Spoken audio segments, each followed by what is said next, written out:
Hola, bienvenidas y bienvenidos a un nuevo episodio de Salud Laboral 360. Hoy vamos a hablar de un tema fundamental, la salud laboral de las mujeres. Durante demasiado tiempo, muchas de sus necesidades y riesgos han pasado desapercibidos porque la prevención se diseñó pensando en un trabajador estándar, sin perspectiva de género.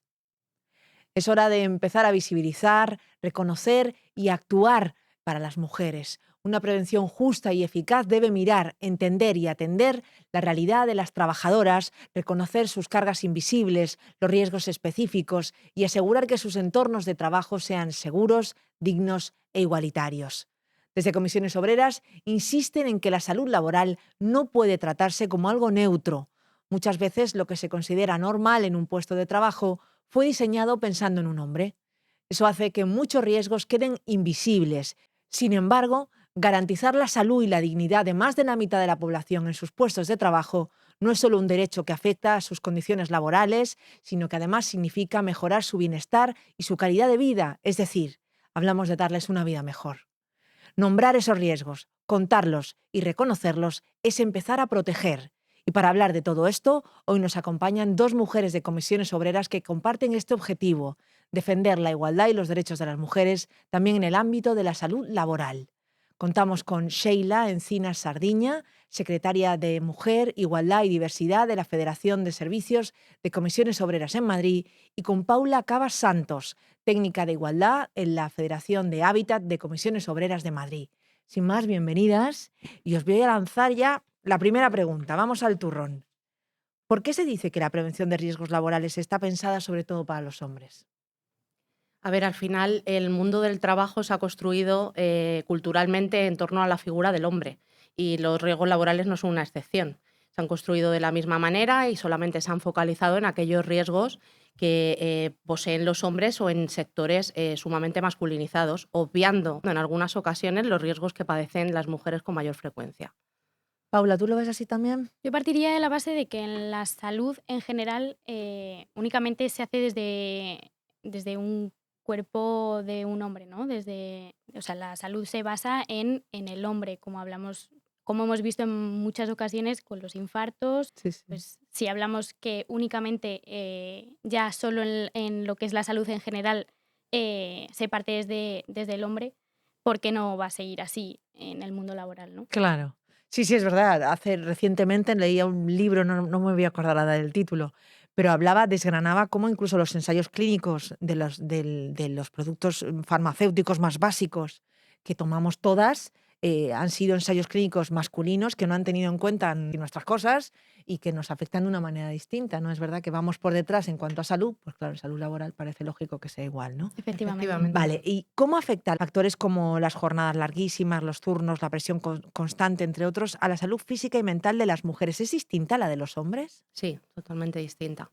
De hecho, al final un empleo precario deriva pues, en un menor estatus social, en una mayor presión para poder hacer frente a los gastos económicos del día a día, incluso puede abocarlas al multitrabajo y a tener que tener varios trabajos para sacar su casa adelante, y todo esto incide muchísimo en los riesgos psicosociales, muchísimo, que es uno de los mayores factores de riesgo que tienen las mujeres. Eso es. Afecta sobre todo a la salud mental de las mujeres, que puede derivar en problemas de salud física, pero sobre todo en la salud mental de las mujeres. Pero ¿cómo se lo explicaríais a alguien que está en su casa viendo esto? ¿Cómo podemos explicar que para nosotras es distinto? ¿Algún detalle más? ¿Me dais A algún ver, en detalle? esto los datos es que no engañan, ¿no? Y nosotras estamos todos los días en mesas de igualdad donde se diagnostica y se ve además cómo están distribuidas las plantillas, y se ve clarísimamente que los porcentajes de parcialidad los ocupan las mujeres, son las que trabajan en empleos de menos horas. Vemos que los sectores que están feminizados son los peor pagados y los peor retribuidos. Por tanto, es algo que en datos se visibiliza claramente. O sea, no hay que explicarlo. En la realidad, o sea, es un hecho. Es un hecho que se puede ¿No? constatar. Pero está guay contar que Sí, esas cifras están ahí, que no es una cuestión de apreciación nuestra ni de sí. quejas, sino que los números son los Todo el números. mundo tiene la sensación de: "No, somos iguales, ya somos iguales, en mi empresa cobran igual mujeres que hombres", ¿no? Cuando llega el diagnóstico, no. O sea, no, los datos que se dan de las diferencias retributivas que existen entre mujeres y hombres a día de hoy, en nuestro país se dan porque son, o sea, son ciertos, y nosotras lo vemos todos los días y lo podemos constatar.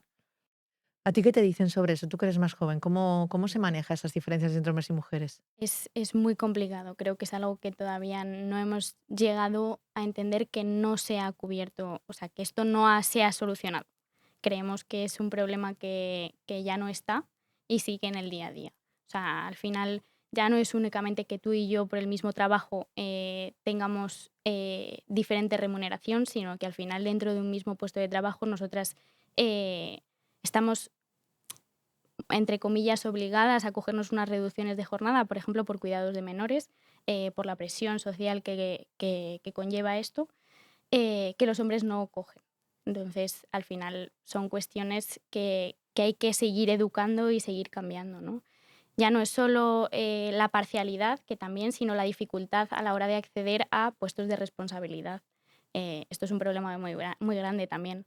Aunque hablemos de puestos o empresas o sectores feminizados, los que ocupan los puestos de responsabilidad son los hombres todavía.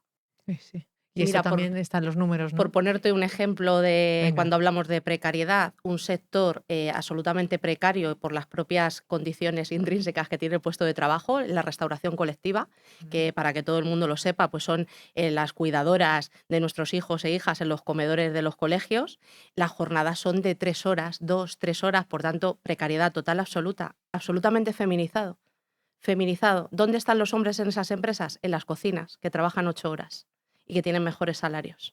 ¿Qué riesgos laborales específicos tenemos las mujeres que no tienen los hombres a la hora de trabajar? Porque hay algunos que son así como nuestros y no son de ellos y sin embargo no se tienen en cuenta. A ver, hay una división muy clara, o sea, en términos generales ellos es pues más de la carga, de trabajos así, empleos más pesados, más directos o como decía antes Paula, cardiopatías y demás. Nosotras priorizan los ergonómicos por movimientos repetitivos y los psicosociales. Pero luego dentro de los psicosociales hay unos que son de mujeres, que es el acoso sexual o por razón de sexo. Y esto igual dices, ¿por qué es algo de mujeres? Que es algo que nos sacan en las mesas. Pues ahí están los datos también. El 90% de las personas que sufren acoso sexual son mujeres y si ya nos vamos a ver quién infringe ese acoso, pues el 98,7 me parece que es por ciento lo infringen hombres.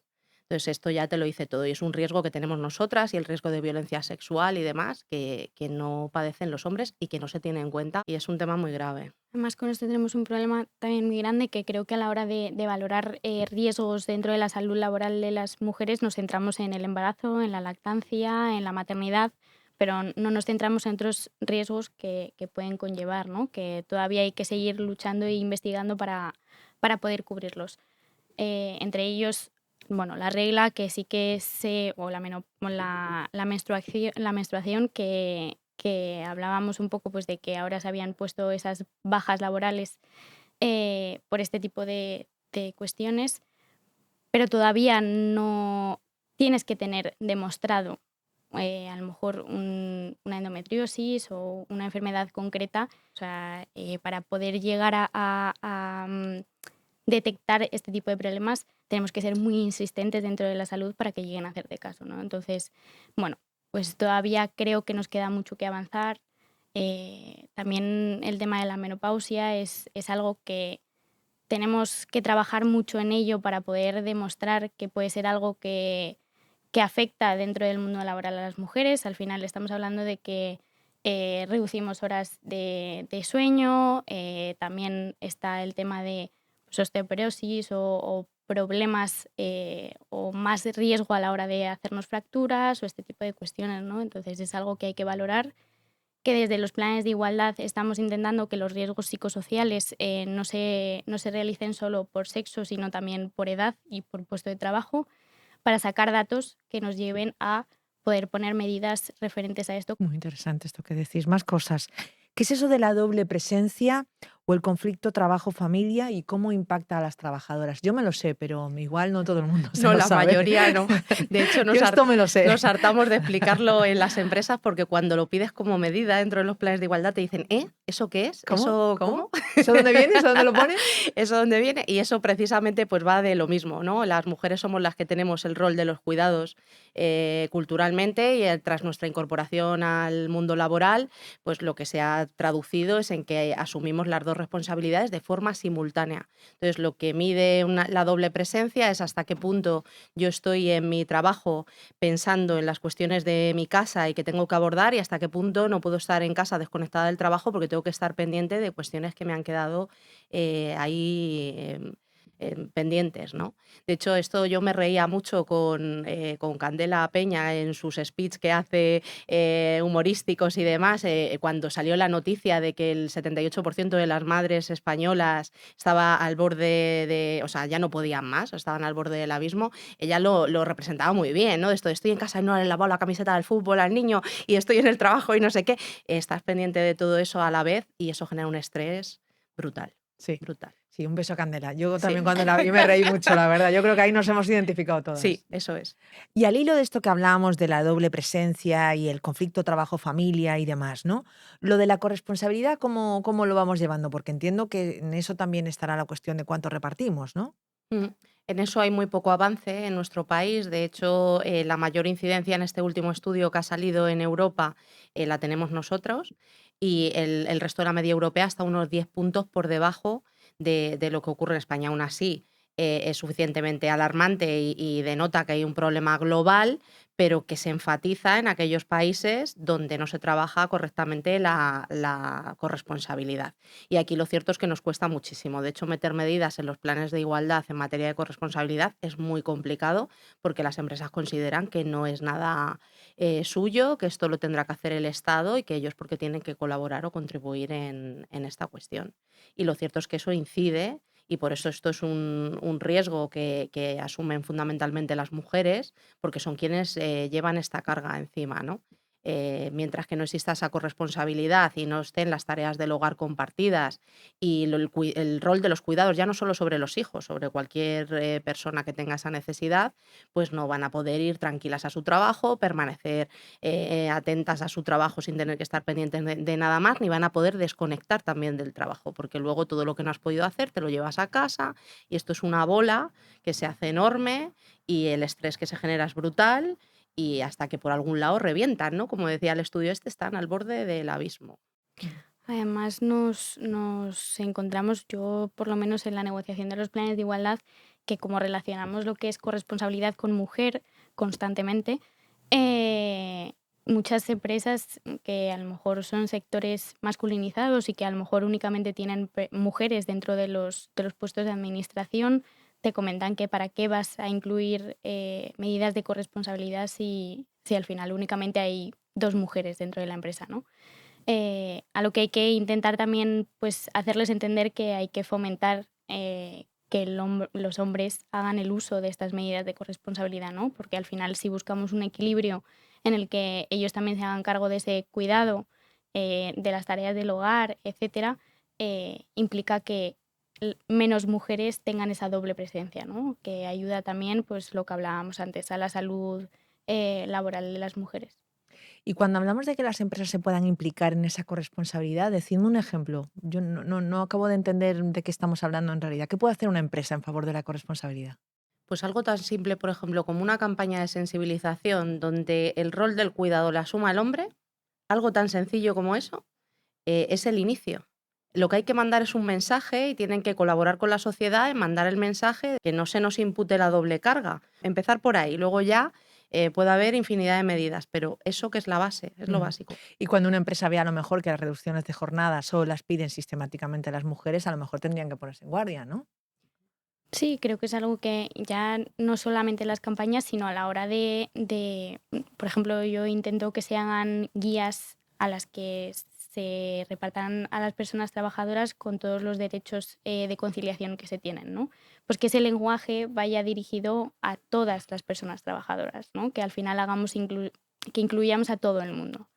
Eh, no lo sé, también me he encontrado muchos casos en los que me ha tocado denunciar porque a los hombres no se les ha aceptado cuando se ha solicitado una adaptación horaria o una reducción de jornada. Entonces, bueno, son cuestiones que tenemos que seguir trabajando. Una de las cosas que intentamos meter y nos niegan es que el disfrute del permiso por nacimiento no se haga de forma simultánea. Es además algo que, por ejemplo, en otros países europeos es muy común. que independientemente del tiempo que se tenga, lo coja por un lado la madre y por otro el otro progenitor y no de forma simultánea, porque eso permite, al revés, una mayor atención al menor y demás. Y cuando intentas que esto, o sea, poner medidas para eso, para decir, oye, que se potencie, que no se disfrute de forma simultánea, te dicen que no, si todo el mundo aquí lo pide después. O sea, los datos están ahí. Prácticamente el 80% siguen cogiendo el permiso de forma simultánea. Y esto lo que hace es que al final el rol del cuidado le sigue asumiendo la madre. Si ya da lactancia materna, efectivamente es para la madre, cuando lo óptimo es que al igual que tú sabes hacerte cargo de tus hijos y tus hijas de forma independiente, el padre asuma ese rol también. Y es la madre se va a trabajar, toma a tu hijo, toma a tu hija, cuídale de principio a fin, dale de comer, báñale. Eso es como se potencia la corresponsabilidad sobre los cuidados. Y como sobre ese tipo de cuidados, pues sobre el resto. Es la forma de potenciarlo y nos niegan la mayor, o sea, nos la niegan.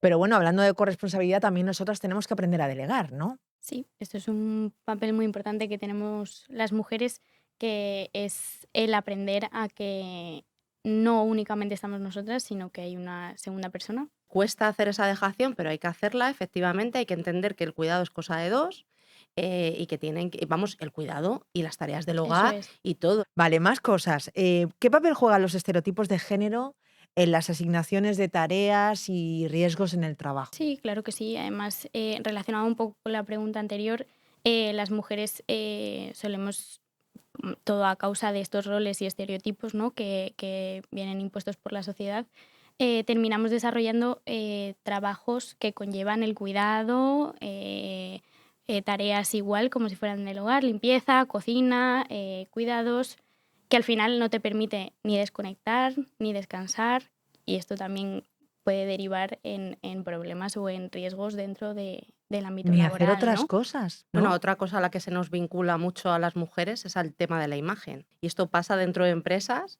Ahora estamos entrando mucho en la uniformidad y en las pautas que se dan de uniformidad en las empresas, porque os sorprenderíais, ¿eh? Bueno, sin decir el nombre de la empresa, dentro del plan de igualdad averiguamos que a los hombres se les daba uniforme, a ellas no, ¿vale? De hecho, a las limpiadoras de la sala de fiestas se las obligaba a ir con la típica cofia y delantalito y tal, pero corto, corto. Una persona que se tiene que agachar, que tiene que prestar un servicio, tiene que estar cómoda. Esta era la uniformidad. Esto es de ahora. Esto de ahora, o sea, lo hemos corregido, se han puesto medidas correctoras hace un año. O sea, ahora, reciente. Bueno, y luego hay como instrumentos de trabajo, me atrevo a decir, que no protegen igual a hombres que a mujeres. Estoy pensando, por ejemplo, en los EPI. Contarnos esto, porque a mí la verdad que cuando me lo contaron me quedé sorprendida. Sí, o sea, al final contamos con que yo siempre parto de la misma base, ¿no? Al final biológicamente no somos iguales. Entonces, si partimos de esa base, los EPIs no pueden ser los mismos para mujeres que para hombres, porque no somos iguales. Biológicamente, hablamos biológicamente, no hablamos de Sí, sí, sí, derechos, entiendo, es hablamos importante, biológicamente, sí. entonces hay que atender a otras necesidades, obviamente. Pero ¿y por qué un EPI no nos sirve a nosotras igual? Eso yo no lo he entendido. Porque está adaptado a la fisionomía de un hombre. Lo que Por hablábamos antes. ejemplo, en hostelería es muy típico que para cortar ciertas cosas se requiere una malla metálica, un guante de malla metálica. El guante viene a un tamaño más grande de una mano de un hombre. Entonces, si una cocinera tiene que utilizarlo, en un momento dado se puede deslizar y generar cortes, que es lo que se Se intenta pretende prevenir, evitar. lo que se pretende. Pues como eso pasa con la mayoría de EPIs, que no vienen adaptados. A una reivindicación histórica, por ejemplo, de las mujeres guardias civiles y demás, era que los chalecos no se adaptaban a la fisonomía del cuerpo de una mujer. Por tanto, es algo que te tiene que proteger y que tiene que estar absolutamente adaptado a tu cuerpo. Claro, si lo llevas 6 Y en tallas todo, mayor, pues y no ya no tiene en ningún talla, en sentido. peso, Efectivamente. en un Ya. montón de cuestiones, tiene que estar adaptado. En que se adapte al cuerpo, o sea, al final hablamos de que pues, contamos con pecho, con otras cuestiones que el hombre no, entonces tiene que adaptarse Claro. a la fisionomía. Sí, sí.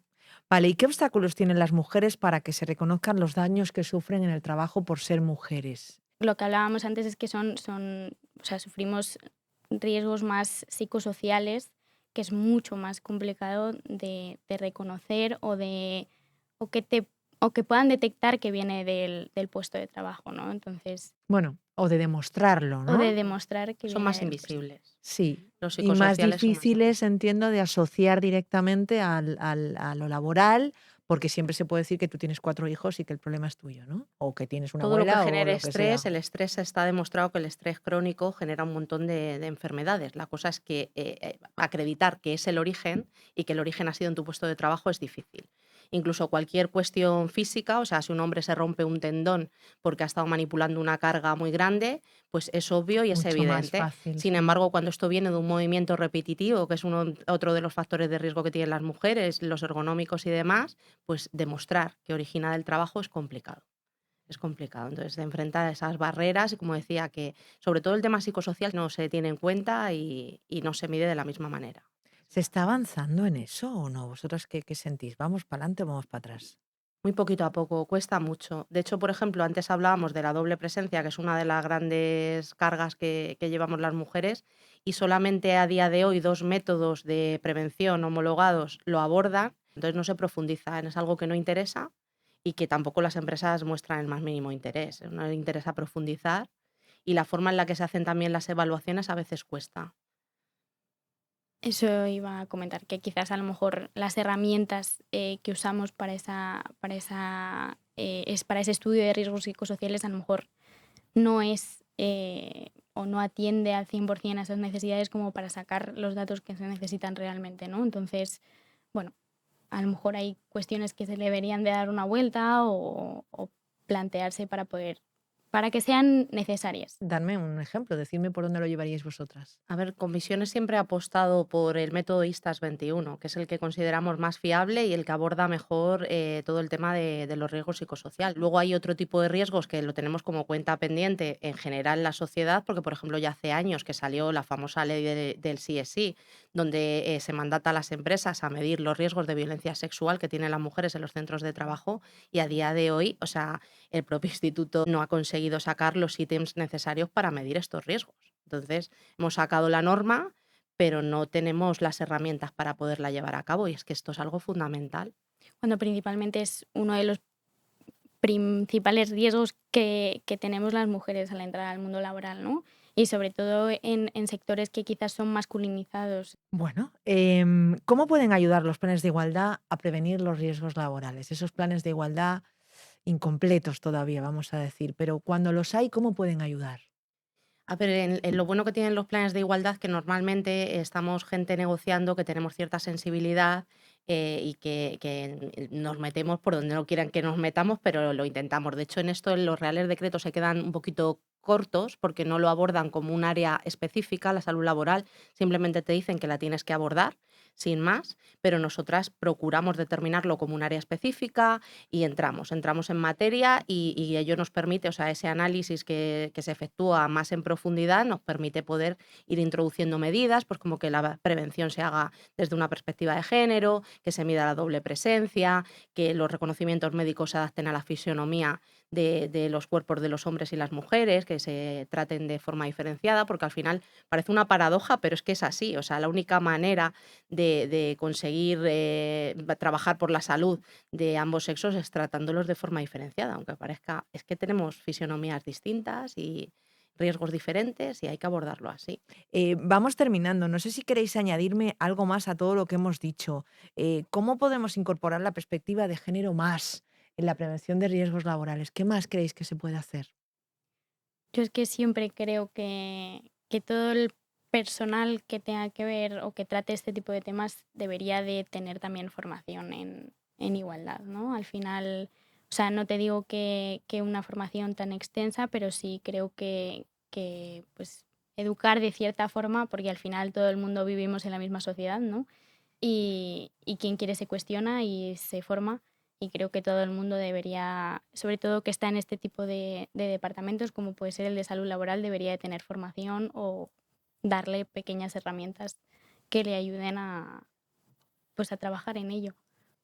¿Y tú qué nos dices, Sí, Sheila? como dice Paula, es fundamental formar y sensibilizar, porque siempre es como que vemos muy claro las desigualdades que se producen fuera, en el externo, lo que pasa en un ámbito muy lejano, pero cuando lo tenemos cerca se vende esa falsa idea de que estamos en igualdad, que todo el mundo tiene las mismas oportunidades y que todo es fantástico. Y lo cierto que no es así. Entonces hay que evidenciarlo, ponerlo de manifiesto. O sea, simplemente se pide eso. Además, uno de los mayores riesgos que tenemos, precisamente, que no hemos comentado, es la discriminación. Y la discriminación la padecemos las mujeres. Entonces es algo que hay que corregir en todas las materias y hay que seguir trabajando en ello y hasta que verdaderamente exista la igualdad real y efectiva. Sí, además, si no me equivoco, creo que ha dicho una palabra muy clara que es muy clave, que es transversal. O sea, que no se nos olvide que debería de ser algo transversal, que esté en todos los ámbitos. Que nadie Totalmente. se sienta atacado, que lo que se No, busca no es contra no es nadie, contra nadie. es a Eso favor de es, todos. eso es. Efectivamente. Bueno, pues muchísimas gracias a las dos. Después de esta conversación me queda, bueno, concluir un poco lo que hemos desarrollado hoy.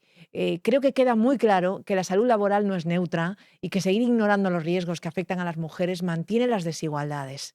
Tenemos la oportunidad y la responsabilidad de poner en el centro la salud integral de todas las personas trabajadoras, incorporar la perspectiva de género en la prevención, luchar contra la precariedad y visibilizar las cargas invisibles que muchas mujeres viven cada día es completamente imprescindible.